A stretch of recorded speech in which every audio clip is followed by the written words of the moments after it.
Selamat malam, Sobat Katolikana. Jumpa lagi di program Berbagi Harapan. Hari ini kita akan berbincang dengan 3 narasumber yang sudah standby di studio virtual Katolikana TV. Dan tema kita adalah angklung di Gereja Katolik.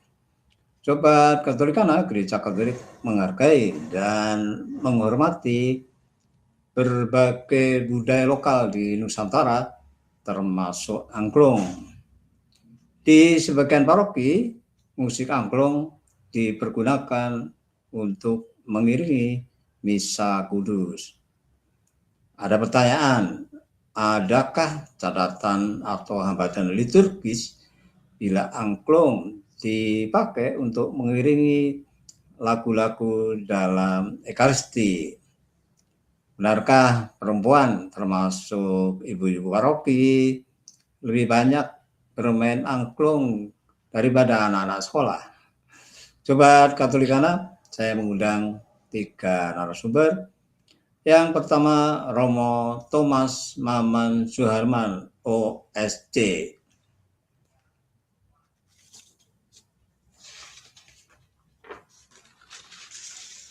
Ya, Romo Maman belum bisa bergabung atau terganggu.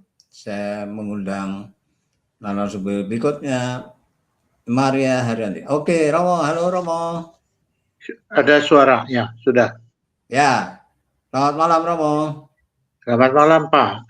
Ya, saya perkenalkan dulu ya, Romo Thomas Maman Suharman, OSC, adalah Romo dari Paroki Santo Laurentius di Bandung. Yang kedua, Maria Haryanti. Selamat malam, Bapak Romo. Ya, Ibu Maria ini adalah Ketua Ibu Paroki Banteng di Yogyakarta. Dan yang ketiga, Agus Patuk BN. Selamat malam Pak Lukas, Romo, Bu Maria, dan Sobat Katolikana. Ya, Mas Agus ini adalah tutor ya, tutor angklung, Ibu Paroki Banteng dan lain-lain ya, ada di banyak tempat lain. Baik, saya akan mulai bincang-bincang kita malam ini dengan Romo Maman ya. Romo Maman, mohon bisa diceritakan bagaimana angklung diapresiasi oleh Gereja Katolik di berbagai paroki. Ada yang telah menggunakannya untuk mengiringi misa di berbagai kota atau kuskupan. Romo Maman, silakan Romo. Baik, Pak. Ya, jadi saya berbicara tentang sesuatu yang tentang angklung sejauh saya tahu jadinya ya, Pak ya. Silakan, Saya sendiri, Romo. ya, saya di Paroki Laurentius, Jalan Sukajadi, Bandung, tapi sejak 21 Desember ini sudah pindah ke suatu paroki di Cigugur, Kuningan. Selama di Laurentius sendiri, saya tidak pernah menyaksikan bahwa misa diiringi dengan musik angklung. Hanya angklung digunakan atau pertunjukannya, umpamanya pada perayaan 17 Agustus, tapi itu pun di luar misa ya Pak ya. Sedangkan di Paroki Cigugur sendiri di Kabupaten Kuningan, selama ini sejauh saya tahu ya tidak pernah digunakan musik angklung ini. Yang lebih banyak digunakan sejak awal di Gereja Cigugur, Kabupaten Kuningan, yang tahun 64-65, yang digunakan adalah musik lain. Musik lain itu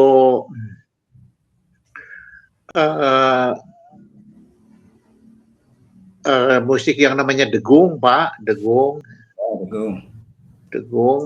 Kalau saya Boleh saya memberitahu, itu terdiri dari 2 saron, 1 perangkat bonang, 1 perangkat jenglong disebutannya, terus 7 gong, ataupun ya kalau yang 2 gong kecil, gong besar.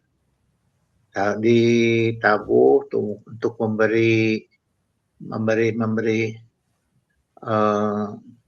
ketukan itu mat itu ya, kendang. Lalu kalau instrumen lagunya ya dengar suling degung. Dengan musik inilah yang namanya degung ini sudah lama atau mungkin dari sejak awal perkembangannya, sejak digunakan dalam gereja, dalam liturgi, dalam ekaristi, ya degung ini Pak. Kadang-kadang atau cukup sering juga dalam perkembangan kemudian digunakan juga kecapi suling. Kecapi suling, kecapi indung, dan kecapi rincik yang kecil berfungsi sebagai melodi, terus dengan suling gitu.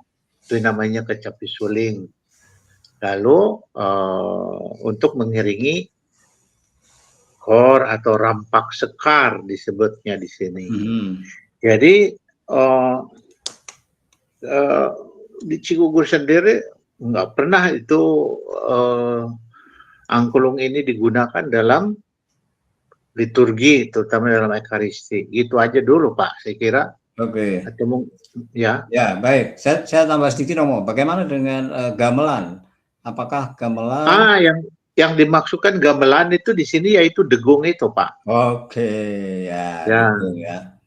Ada 2, ada degung, ada yang gamelan untuk wayang, itu namanya salendro, mirip lah jumlah alat musiknya begitu. Belok ya. Iya.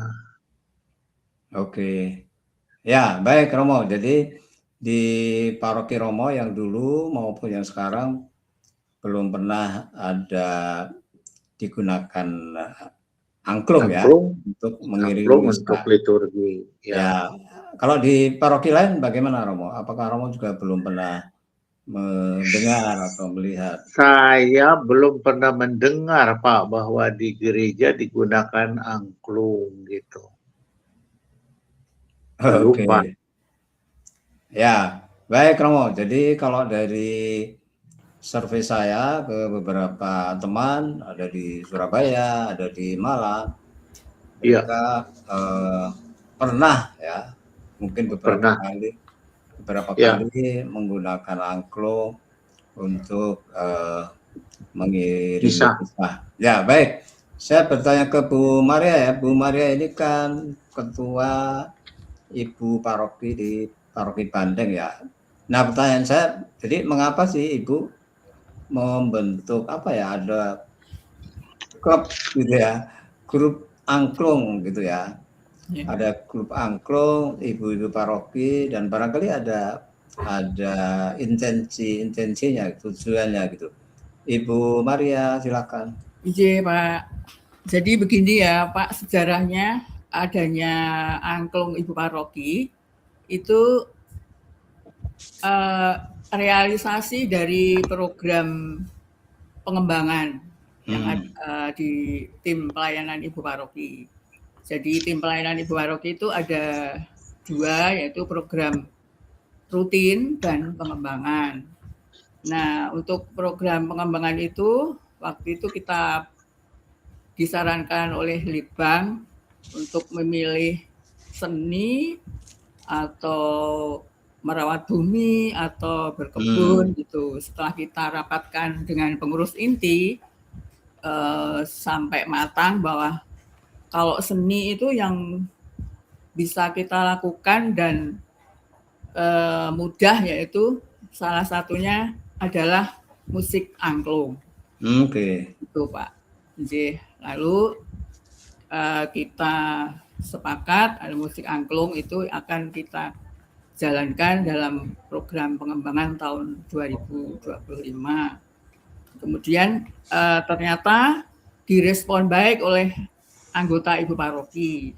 Jadi untuk itu maka kita mulai mengadakan pelatihan musik angklung. Kebetulan anggota Ibu Paroki itu ada yang sudah mengikuti grup di luar paroki nih Pak, yaitu di grup Rumah Sakit Bethesda dan di grupnya UGM. Nah, salah satunya yang ikut di grup Bethesda itu tutornya adalah Pak Agus. Oke, ya Pak Agus ya. Terus kita disambungkan dengan anggota kita yang sudah berlatih di Bethesda itu, makanya terus kita berhubungan dengan Pak Agus Kerso melatih Ibu Paroki, ya terus jalan begitu Pak. Oke, ya. Ya, Bu Maria bisa cerita juga mengapa musik angklung ya? Apakah karena muda atau bisa mengajak banyak orang? Karena ibu-ibu paroki kan cukup banyak ya, Ibu ya? Ya. Silakan Bu. Jadi, sebetulnya musik angklung itu kalau di luar ya mungkin anak-anak muda itu mungkin ya bisa ya Pak. Tapi di dalam paguyuban Ibu Paroki itu kebanyakan anggotanya itu sudah lansia Pak. Oh, lansia. Kebanyakan mayoritas lansia Pak. Oke, jadi ibu-ibu lansia ya, ibu-ibu paroki sebagian ibu lansia ya? Ya, sebagian besar Pak. Yang muda-muda itu masih produktif toh Pak. Jadi kita sulit untuk ya, jadi mengapa memilih angklung Ibu Maria?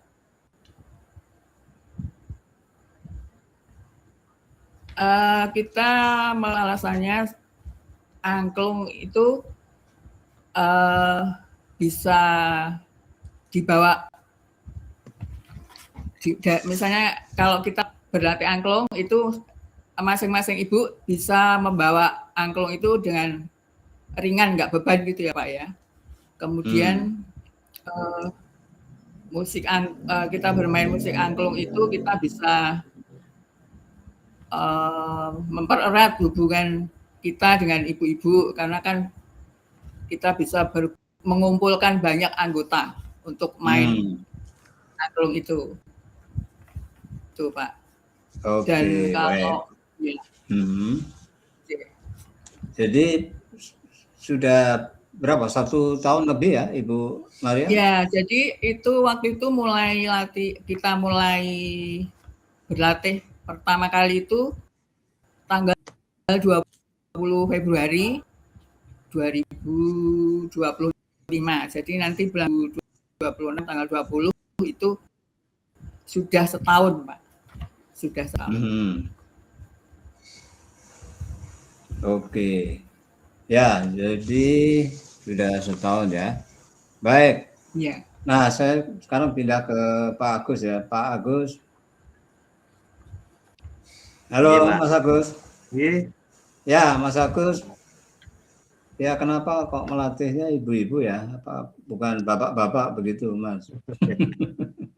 Jadi takdir Tuhan membuat saya kemudian ketemu banyak lansia itu melalui proses 15 tahun terakhir. Kemudian kok ketemunya kok banyak ibu-ibu lansia ya di banyak komunitas, termasuk di Ibu Paroki Bandeng yang sangat bersemangat ini, Pak. Jadi itu bagian dari healing sebenarnya. Jadi kalau angklung bisa bagian dari healing sebagai kreatif sekaligus sebagai pelayanan, dan kita menyuarakan lagu-lagu yang untuk dipersembahkan kepada Tuhan ya, juga sebagai healing.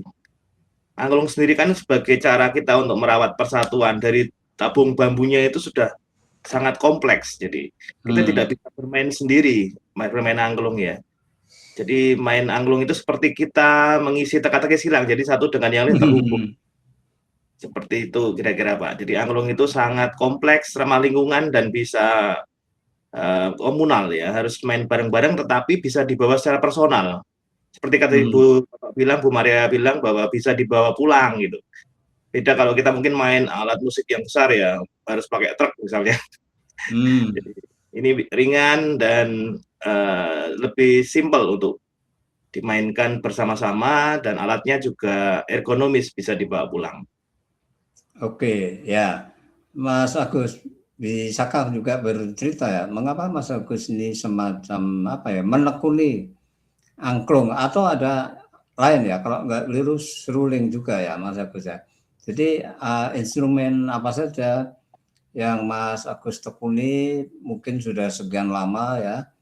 Saya lihat ada dari berbagai kota atau provinsi ya Mas Agus ya. Silakan Mas Agus.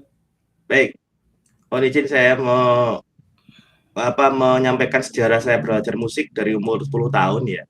Tahun 86 itu pentas pertama belajar musik otodidak dari keyboard ya. Mereknya Herat waktu itu, saya masih ingat. Itu pertama kali saya main keyboard sehingga saya mengenal nada. Dari mengenal nada saya kenal wilayah nada. Oh, ternyata ada wilayah nada. Pentatonis, diatonis dan sebagainya. Baru kemudian 10 tahun kemudian 96 ya atau 96 saya baru belajar karawitan, gamelan. Dari keyboard ke gamelan, terus 2010 itu baru menekuni angklung. Setelah sebelumnya tahun 2004 saya belajar suling bambu. Mengapa suling bambu? Itu ada satu cerita spiritual ya. Jadi ada sosok yang memberikan suling itu untuk dia berharap ini diangkat itu. Jadi mulainya dari suling bambu, kemudian 2010 baru kita kembangkan ke angklung. Semuanya bambu, Pak. Mengapa angklung dan suling bambu? Salah satu kasanah musik kita yang ada di mana-mana ya. Karena kita punya suling, seruling, sule. Angklung punya angklung Jatilan Lancur Sleman. Kalimantan punya angklung juga, Kalimantan angklung Kayong namanya. Ada di Ranai, di Natuna ada angklung Ranai. Jadi nenek moyang kita itu Bhinneka Tunggal Instrumen sebenarnya. Dan semuanya komunal, ramah lingkungan, dan bahannya tersedia banyak di Nusantara yang kaya ini, Pak. Oke, ya. Baik, Mas Agus. Jadi sekarang lebih banyak menekuni angklung atau juga tadi seruling dan yang lain-lain, Mas Agus? Iya. Fokus saya di musik bambu saat ini suling dan angklung. Kalau suling untuk terapi ya, saya juga uji ya. Kalau angklung untuk rekreasi, sekaligus untuk doa di beberapa tempat ibadah termasuk di Ibu Paroki Bandeng. Kalau di angklung itu banyak untuk healing, untuk rekreasi. Tetapi kalau suling bambu untuk terapi nafas, vertigo, untuk asam lambung. Kalau angklung itu banyak untuk rekreasi sekaligus juga bagian dari pelayanan doa dengan kemasan inkulturasi ya. Jadi kita menggabungkan antara lagu-lagu ibadah ya dengan kemasan angklung. Karena kita budaya lokal itu kan ada gamelan, ada angklung. Kebetulan yang kami pakai itu angklung wilayah nada diatonis seperti piano. Jadi bisa dimainkan untuk wilayah nada apapun, termasuk misalnya kayak di lagu apa ini? Hidup ini ya, yang di Pulau Samadi, hanya padamu Tuhan itu kan di M Madadi ya. Ya, itu kan nadanya kan wilayah nada Sunda. Ada juga yang wilayah nadanya Jawa di Slendro. Do mi fa sol si do re mi sol la do ya. Sementara di Sunda kan do si la la si do mi fa la la fa mi do si la ya. Jadi tergantung kita ngemasnya pakai wilayah nada apa angklung itu. Bisa menjadi angklung Sunda, bisa menjadi angklung Slendro Jawa Jogja, bisa menjadi diatonis, bisa menjadi tetap sebagai berakar musik Eropa gitu. Oke. Ya, baik, Mas Agus, nanti cerita lagi ya bagaimana melatih ibu-ibu itu ya, dan sampai saya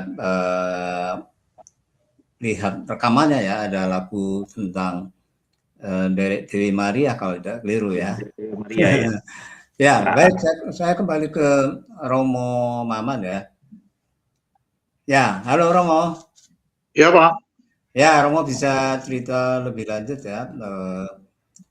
Mengapa di Bandung atau di beberapa paroki belum menggunakan angklung, sementara di luar Bandung menggunakan angklung untuk bahkan mengiringi misa. Apakah Romo punya catatan tertentu ya mengenai penggunaan musik angklung mengiringi misa?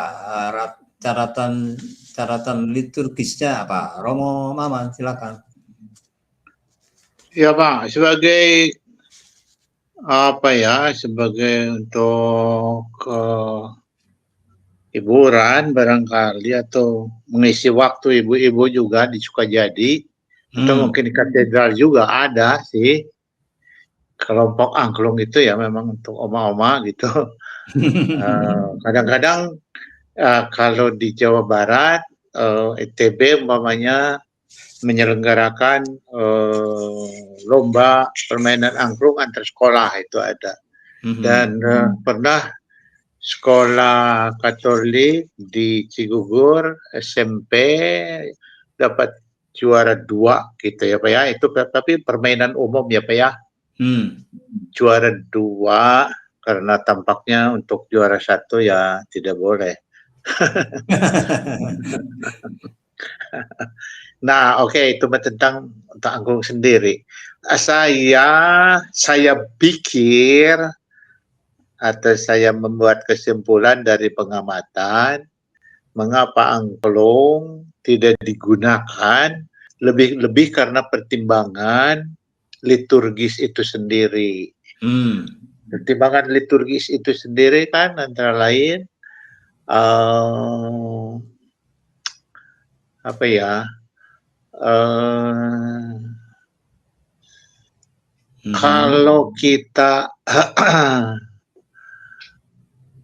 kalau kita merayakan Ekaristi, artinya berliturgi, ya, musik itu sendiri, mungkin alatnya dan lagu itu dikatakan merupakan bagian utuh integral dari liturgi.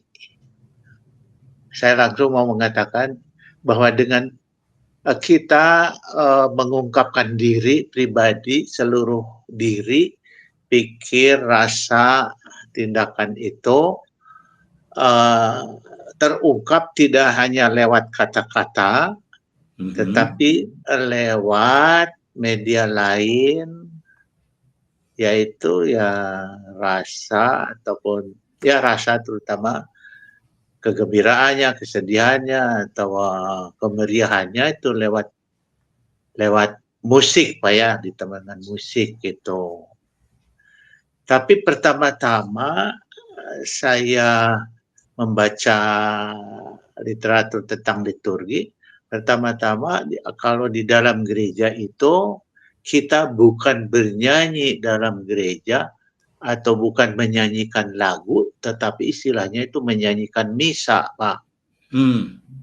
Menyanyikan misa itu artinya memang dari sejak tanda salib sampai ke akhir itu suasananya seperti banyak dianjurkan berlagu, begitu bernyanyi, khususnya ya itu apa istilahnya Kyrie dan sebagainya, yang namanya ordinarium, ya Pak ya, Kyrie, kemuliaan, Sadat, Agnus Dei, dan kudus-kudus itu memang harus itu mah harus dinyanyikan. Juga proprium, artinya dari sejak pembuka, persiapan persembahan, lalu komuni, lalu keluar, arak-arakan keluar, itu namanya proprium.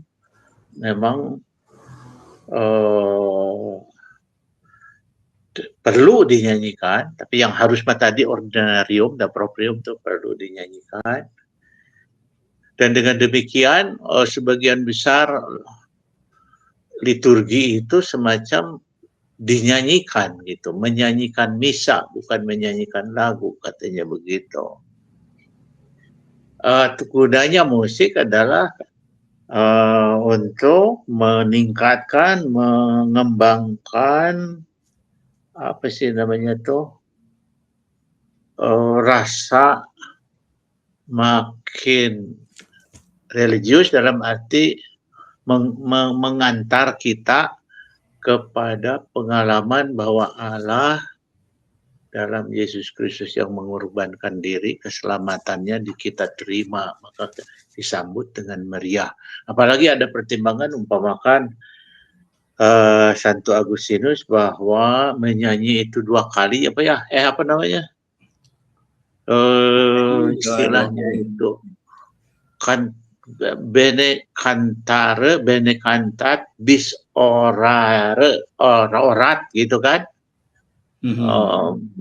Menyanyi itu dalam konteks liturgi tentu adalah berdoa 2 kali. Seperti itu. Lalu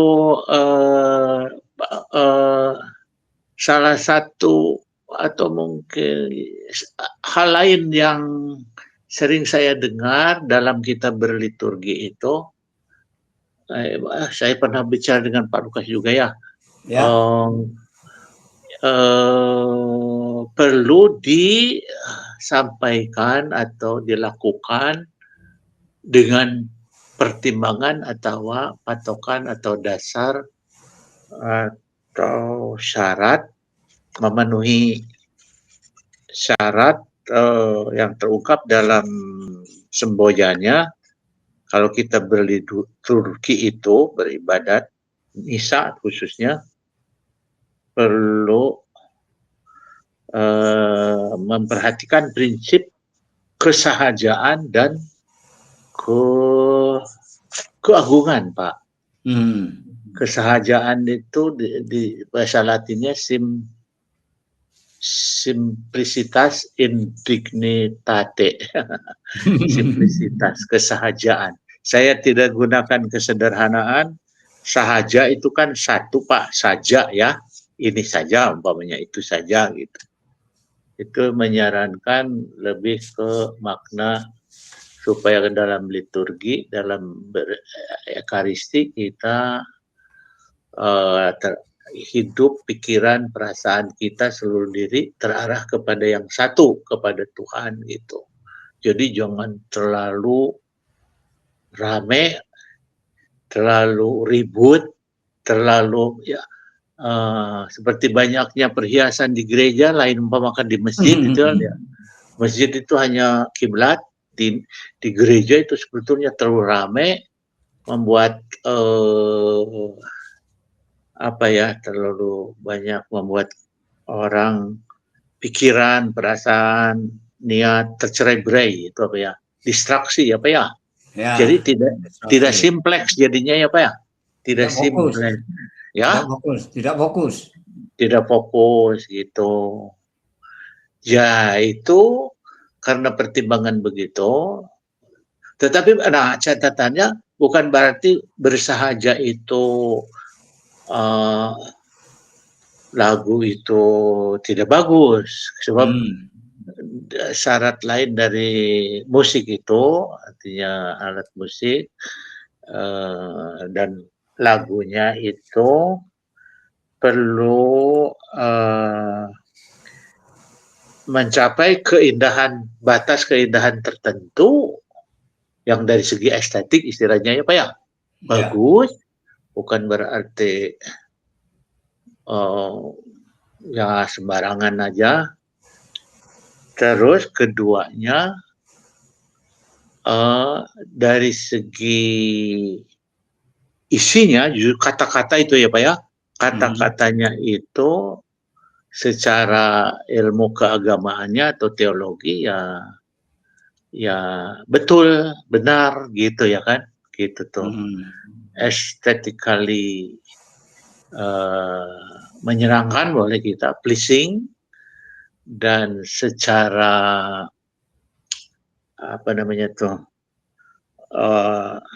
theologically correct gitu istilahnya itu. Secara teologis ajaran kata-katanya itu ya baik, tidak menyimpang dari ajaran, dan khususnya liturgi atau misa khususnya lagu-lagunya sesuai dengan gerak liturgi yang dilakukan pada saat-saat tertentu. Jadi umpamakan kita mempersembahkan ketika kita mempersembahkan hosti anggur, lagu-lagunya ya ungkapkan dengan roti anggur. Dengan ada kata-kata hosti dan anggur tuh persembahan gitu ya Pak ya. pembukaan itu lain maksudnya, penutup ada maksud tertentu, dan semuanya itu pikir saya Pak, di dalam misa itu memang sepertinya apa sih, dengan demikian kata-kata yang di dalam misa sendiri kan itu adalah kata-kata yang 80% kalau saya menerka itu kata-kata kitab suci Pak ya. Jadi yang penting adalah kata-kata sebetulnya, hanya dalam hal ini kata-kata ini dinyanyikan, bukan kata-kata karangan sendiri, tapi diresapi oleh kitab suci ataupun ajaran.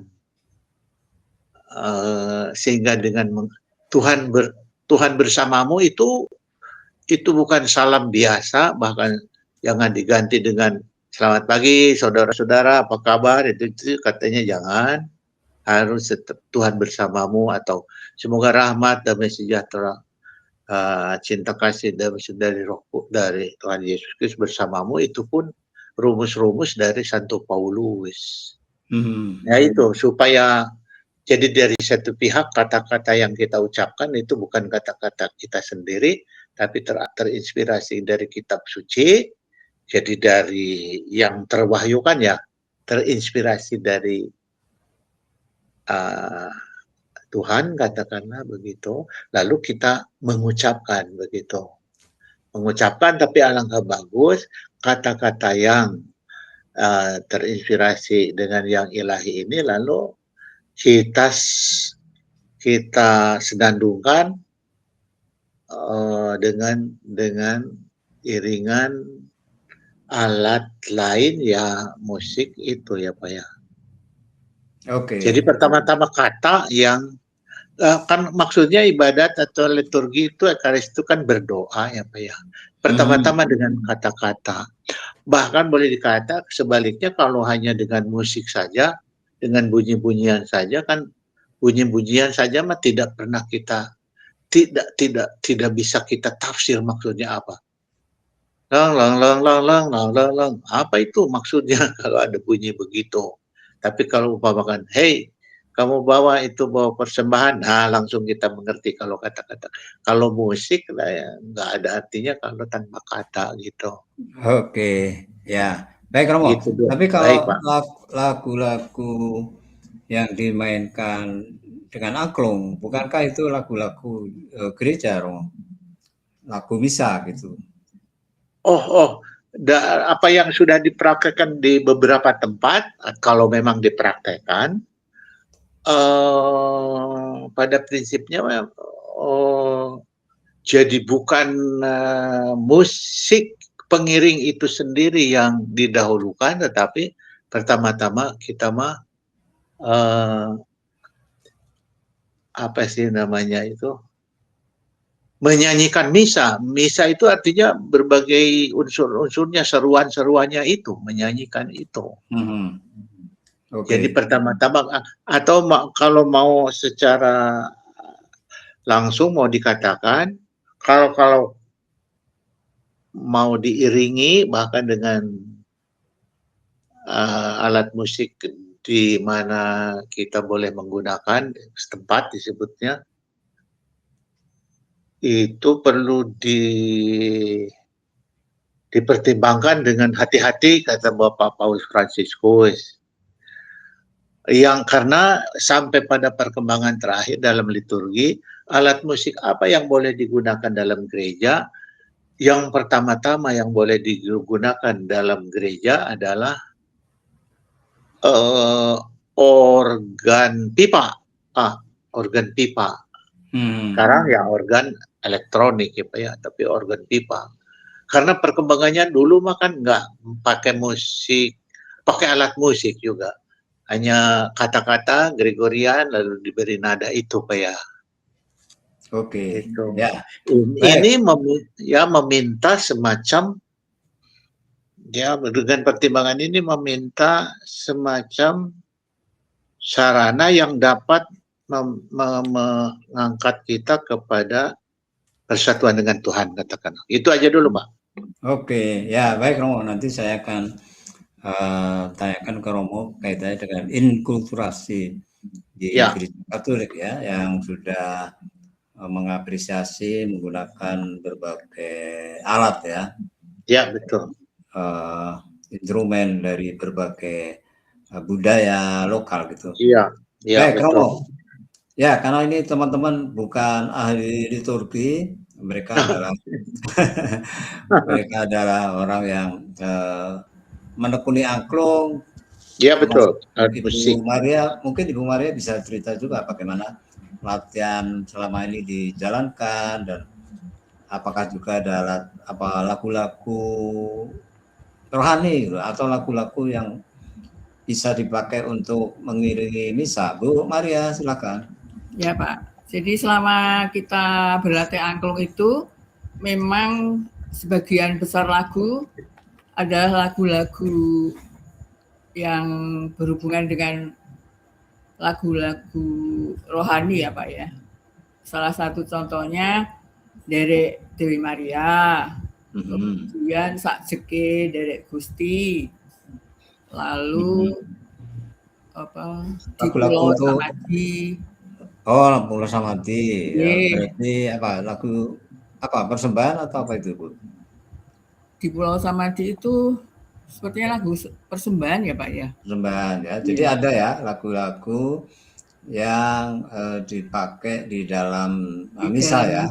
Kudus ya, betul Pak. Oke. Ya. Jadi dari tiga itu mana yang banyak dilatih Bu? Di Pulau Samadi, apakah Dewi Maria? Ya. Yang disukai teman-teman. Semua ya? Ya, semua sering ibu-ibu senang itu berlatih di Pulau Samadi, dari Dewi Maria, terus apa itu? Yes. Derek Gusti tadi ya? Ya, Sakjeke Derek Gusti, kemudian seperti yang lagu Sunda itu. Oke ya. Nah, jadi kalau teman-teman atau ibu-ibu paroki, apakah pernah mengiringi misa dengan angklung? Kebetulan belum Pak. Belum ya? Belum ya, karena waktu kita bikin program itu kan tahun 2024 bulan November itu kan programnya sudah masuk. Jadi, sedangkan kita mulai ada program pelatihan angklung itu baru bulan Februari. Mungkin nanti mungkin untuk tahun 2026 ini mungkin bisa terlaksana ya Pak ya. Bisa dimulai ya Bu ya. Ya. Oke, Bu Maria pernah mengikuti misa yang diiringi dengan angklung? Kalau saya pribadi belum Pak. Belum pernah ya? Belum. Oke, baik.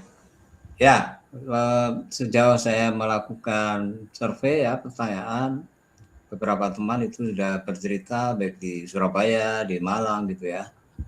Itu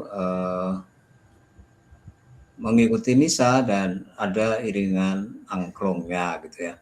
Baik Bu Maria, saya menuju ke Pak Agus ya, Pak Agus.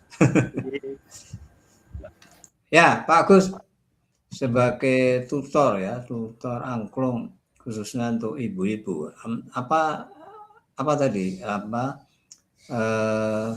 pilihan ibu-ibu itu kenapa? Bedanya dengan anak-anak sekolah misalnya, gimana Mas? Bedanya apa? Iya, yang tentu saja mereka karena ibu-ibu ya, ada prasyarat sebagai seorang ibu yaitu lebih sabar pasti. Sehingga lebih sabar dari orang yang lebih sabar. Jadi, lalu kemudian karena basic saya adalah komposer musik, maka prosesnya adalah ketika Bu Maria memberikan request lagu, kemudian saya coba renungkan dulu makna dari isi lagu itu, ini apa, kemudian bagian-bagian apa, substansinya apa, lalu kita coba aransemen dengan angklung yang tidak merubah substansi spiritualitas doa di dalamnya. Jadi angklung itu bagian dari harmonisasi, misalnya kita taruh di intro, di interlude ya, tanpa merubah substansi esensinya si makna dari lagu itu, Pak. gitu. Apalagi dimainkan dengan ibu-ibu. Misalnya kayak dari Dewa Maria itu, kemudian dicoba susupkan suling ya, yang tanpa merubah substansi lantunan syair doanya, itu justru malah lebih menurut ibu-ibu dan saya itu lebih mendalam ya, lebih mendalam karena fungsi musik bambu itu sendiri kan frekuensi ya. Bambu itu kan satu alat bahan alat musik yang sangat dahsyat itu. Dia bisa merasuk di dalam jiwa karena dia tumbuh di tanah yang subur, kemudian menyerap air ya secara spiritual organologinya ya, dan menjadi angklung itu apalagi. Jadi selalu kami berkoordinasi dengan Bu Maria untuk lagu-lagu yang akan dibawakan ya. Kemudian kita coba gali, kita renungkan. Bahkan saya juga kadang-kadang minta restu sama Romo yang ada di situ ya, yang bahkan yang sudah wafat ya. Saya meditasi dulu, kemudian berdoa dulu supaya bisa direstui gitu untuk menggarap lagu ini tersebut ya. Dia beberapa lagu ini memang sangat luar biasa karena fungsinya musik sendiri kan sebagai bagian dari cara kita untuk dia universal, bisa masuk kemanapun ya, termasuk lagu-lagu ibadah. Jadi angklung sangat strategis sebagaimana gamelan yang sudah banyak digunakan di gereja Katolik maupun gereja Kristen ya. Jadi inkulturasi sendiri itu akan memperkuat kemasan sebuah musik liturgi sehingga lebih mengena karena itu bagian dari masyarakat setempat ya. Kita ketahui angklung semua punya ya. Angklung Lancur Jatilan Sleman, ada angklung Kayong Kalimantan. Kita pakai angklung diatonis yang kadang-kadang menggunakan wilayah nada Slendro Jogja ya. Dan sebagainya. Kalau di Sunda kan pakai Dami Latinada itu. La si do mi fa la dan sebagainya. Kalau di kita do re mi sol la do ya. Dan seterusnya. Jadi ini kepada angklungnya sendiri akan berbicara sebagai bagian dari lantunan doa. Ya, seperti itu Pak Lukas. Oke, baik ya. Jadi melatih ibu-ibu tadi intinya pertama ya, kesabaran ya Mas ya. Sabar ya. Jadi dan itu Bu Maria Bagmati merasuk itu sangat mendalami, khusyuk ya. Khusyuk ya. Seperti itu ya. Kira-kira bawaannya. Artinya kan banyak juga anak-anak pelajar ya Mas ya yang bermain angklung ya. Iya. Apa bedanya sebenarnya melatih mereka dengan ibu-ibu? Nah, yang istimewa di Ibu Paroki Bandeng adalah angklung itu sebagai bagian untuk spiritualitas persembahan kepada Tuhan ya di gereja Katolik. Jadi bedanya sama kebetulan saya ngelatih anak-anak juga, ngelatih remaja juga. Jadi di luar sana lebih banyak hanya untuk hiburan. Konteksnya hanya hiburan, event ya. Seperti tadi ada yang dibilang bahwa angklung hanya seringkali hanya 17-an untuk event apa ya. Nah, kalau di Ibu Paroki Bandeng ya, itu angklungnya itu bahkan menjadi bagian dari spiritualitas musik orang yang memainkan gitu. Jadi dia bagian. Bedanya dengan anak muda sekarang lebih banyak angklung yang untuk hiburan ya. Yang kejarnya event untuk eksistensi ya. Kalau di Ibu Paroki Bandeng kan enggak, mereka konsisten berlatih, sabar, tekun, disiplin ya. Karena jam 10 jam 10 mereka datang ya. Jadi itu tidak hanya bagian belajar musiknya, tetapi belajar disiplin, konsistensi, menghargai orang lain ketika ada yang lain belum muncul saya harus bagaimana. Itu banyak sekali pelajarannya Pak. Yang bahkan lebih mahal dari berlatih angklungnya sendiri itu ya. Jadi belajar. Oke. Ya, baik Mas Agus dan Bu Maria dan Romo ya. Kita mau lihat beberapa foto nih dari ibu-ibu Paroki Bandeng yang mungkin dibuat. Nah, Mas Agus atau Bu Maria, silakan. Ya, kita pernah pentas ya. Atau acara apa ya Bu ya? Ini latihan Pak Agus. Yang mau pentas itu ya Bu? Iya, bukan yang pentas Pak, ini latihan. Oh iya di latihan ini. Yeah. Oke, jadi ada berapa itu Bu Maria? Maksudnya anggotanya ya Pak? 20-an ya? Lebih ya, kalau absensi 35 Pak. 35 Pak. 35. Ya 35 Pak. Oke, ya mungkin satu lagi, ini di paroki ya Bu? Ya ini di aula Panti Paroki. Di aula. J. Allah paroki J. Ini Ya. beda ruang ini. Ini juga latihan ini. Oke, ya. Mungkin ada beberapa ibu yang mau disebut, misalnya ibu-ibu yang juga bermain instrumen lain, Bu Ada Maria. ini Bapak, yang sebelah dari barisan kanan ya, nomor 2. Itu Bu Endang Samino itu dia juga berlatih ukulele, Pak. Oke. J. Oke. Ada lagi yang organ? Yang organ kebetulan tidak ada ini, Pak. Tidak ada di foto. J. Ya. Yang solo Ibu ya, Bu Maria ya? J, ada selain saya ada 2 ibu juga yang solo, Pak. Oke, baik. Ya, baik. Sebelum ke Romo, ini ada video. Mudah-mudahan bisa diputar nih videonya.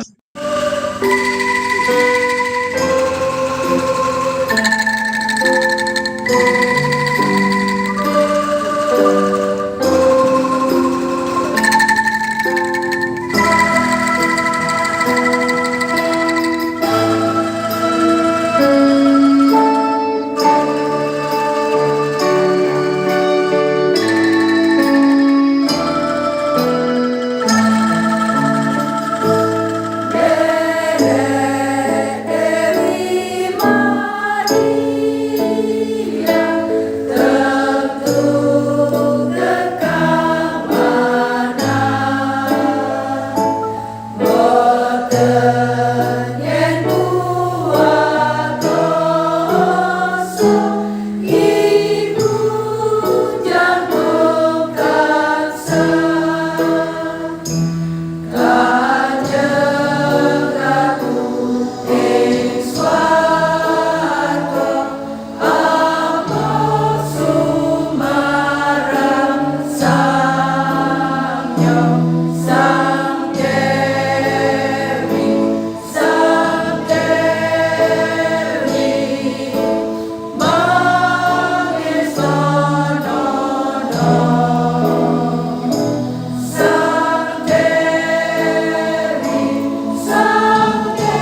Ya, Mas Agus, komentarnya ini, latihannya berapa lama ini untuk lagu ini? Satu kali ketemuan satu lagu baru, Pak. Februari sudah dapat berapa? 8 lagu ya, Bu ya. Termasuk lagu ibadah kita juga ada lagu Kasanah Nusantara seperti pengawan solo ya juga kita nyanyikan sebagai bagian dari juga melestarikan lagu-lagu selain lagu ibadah supaya ada selingan selain lagu-lagu doa gitu, Pak. Oke. Kali pertemuan satu lagu saja karena kecepatannya luar biasa itu Februari. Jadi daya serapnya luar biasa karena mereka sering komunikasi ya, itu juga di dalam daya serap secara komunal dalam berlatih angklung gitu, Pak. Oke, satu lagi Mas Agus, apakah ada semacam tingkat kesulitan ya untuk menyanyikan sebuah lagu, Mas Agus?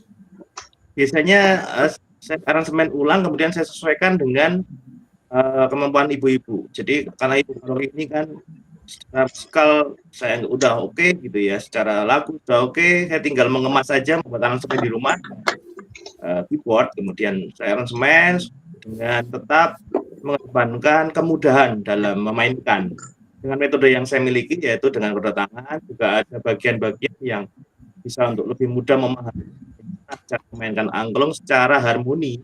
Misalnya angklung sebagai suara melodi, suara penyelia maupun suara bass gitu. Itu semuanya suara melodi.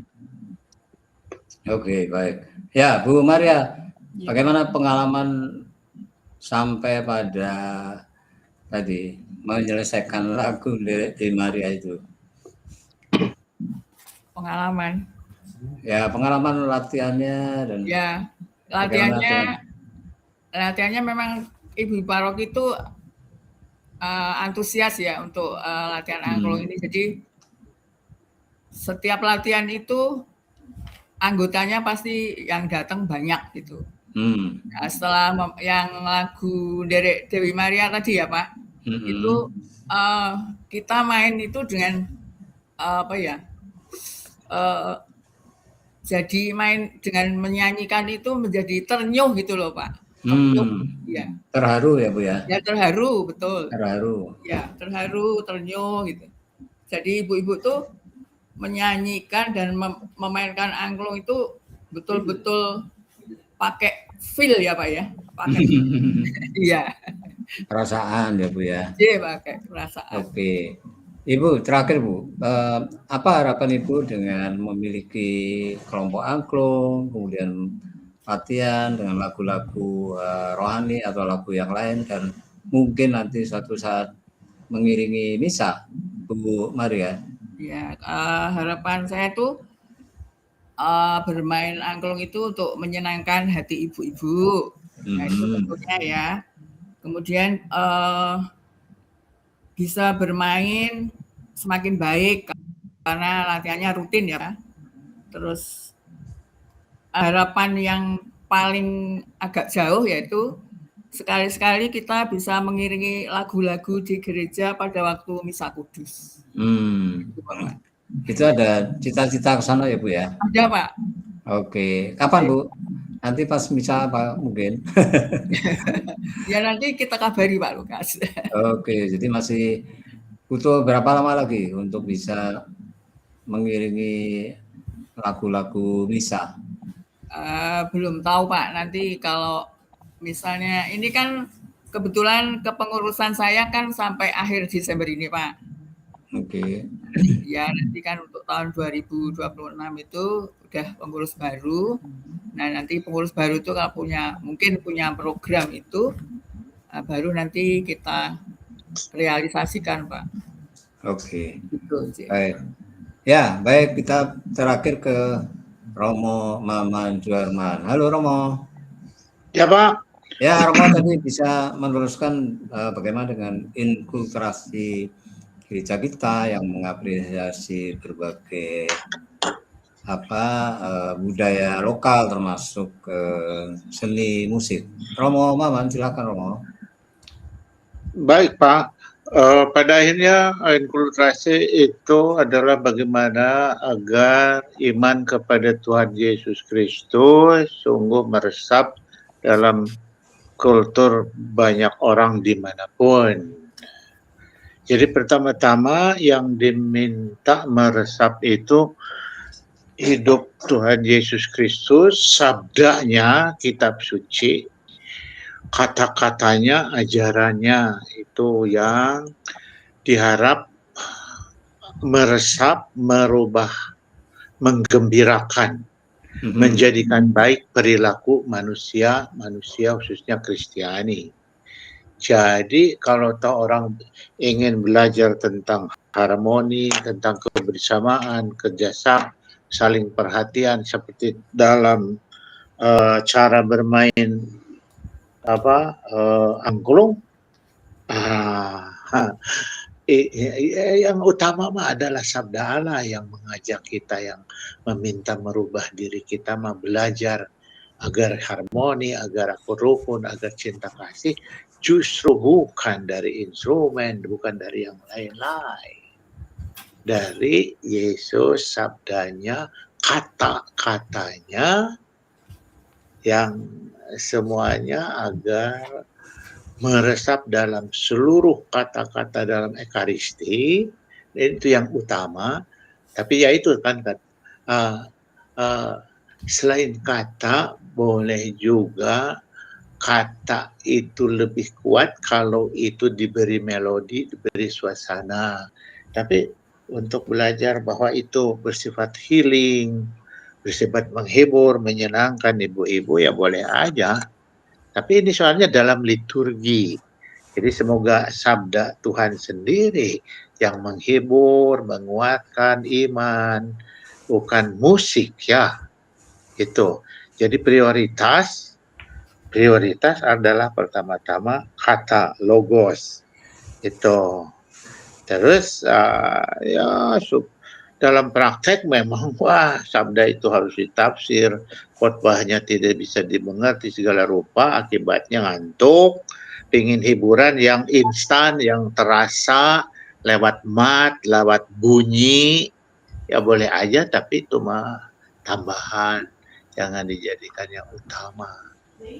Sabda Kristus yang harus mengubah, menambah iman itu. Itulah inkulturasi. Kalau saja angklung menambah iman, mendekatkan kepada Tuhan, ya mungkin tambahannya, tapi yang diminta kita dekat dengan Tuhan, yaitu kata-katanya, sabdanya, gitu. Oke, ya. Gitu. Baik, Romo. Ya. Jadi Ya. musik-musik lokal, tradisional itu kan sudah banyak dimainkan, Romo ya. PNL misalnya kan sudah membukukan itu ya, bagaimana musik-musik lokal itu dipakai untuk misa suci ya, dan sampai sekarang masih berjalan ya, Romo ya. Oke.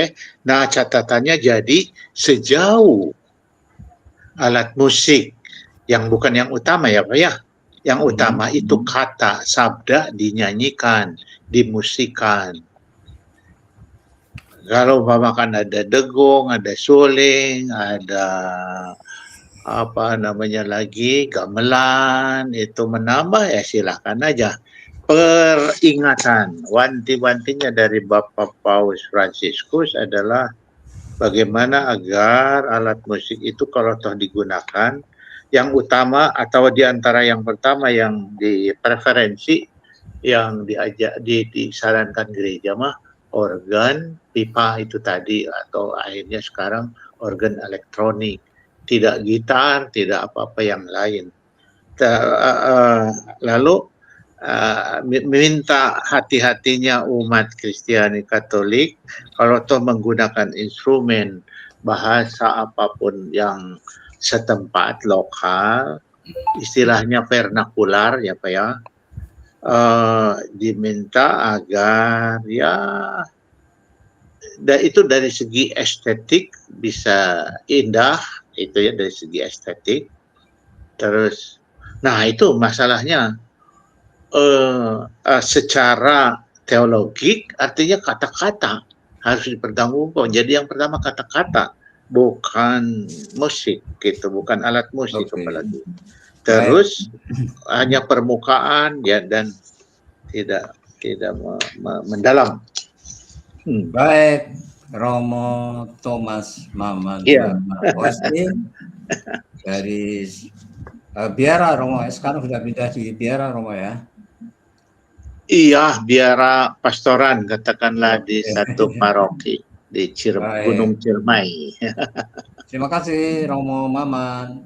Baik Pak, mudah-mudahan. Ya, Ya, Ibu Maria Haryanti, terima kasih Ibu. Terima kasih. Ibu Maria ini Ketua Ibu Paroki Bandeng ya di Yogyakarta, dan Mas Agus Atubien, terima kasih Mas. Terima kasih. Sudah berbagi di program kita Berbagi Harapan hari ini Senin 22 Desember. Angklung di Gereja Katolik. Kita akan bertemu lagi di program berikutnya. Selamat malam, selamat beristirahat. selamat malam Bapak, terima kasih Ibu semuanya. Makasih. Ya. Terima kasih Pak Lukas. Ya. Terima kasih semuanya. Terima kasih semuanya. Ya.